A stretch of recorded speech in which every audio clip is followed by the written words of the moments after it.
د چکلي نه راوتې ښځې یشلېدلې بغای ته ولې په دې مولانا طارق جمیل پسې رد بد وایې ستا په دې ویپر په شانې مخکې مې تیازې وکړمه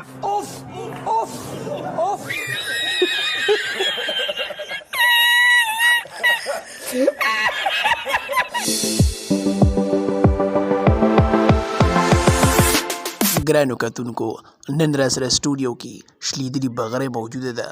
تاسو به پیژنئ د افغانستان کنجره بې غیرته ښځه فوزیه احمد. دا څنګه ازادي ده ګل خان پکې مړ کېږي. اوس په دې پته ولګي سونیا شاه دا د بارمل ته څنګه تللې ده؟ کونه ورکولو باندې خو به ته سعودي ته رسېدلي یا د کنجرې اولاده کو ته بیا د مولانا طارق جمیل پسې سرد بد ووې والله چې د خپور د بېزادو ما او د پرتوګ نه ګورې په دې سر وباسمه. هغه کونی ده یا د کنجرې اولاده ته دومره سوچ نه کوې چې ته به بارمل کې ناستی او د انګریزانو په در باندې دا سره سره مولي پې درته واچوم که نه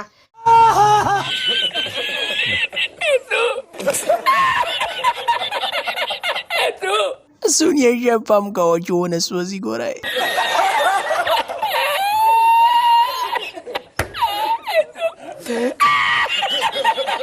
یو خبره به دې کنجرې ته وکړم چې زمونږ مولانا طارق جمیل صاحب دا ډېر ښه انسان دی اورئ خو په دې پسې یو رد بد مه وایئ او ستا دې شکل ته ګوره دې مخ ته دې ګوره په دې کې خو رسره نور شته نه د سپو په شان جوړ دی. ته راځي او مولانا طارق جمیل صاحب پسې رد بد وایي او کنځلې کوې بې غیرتي.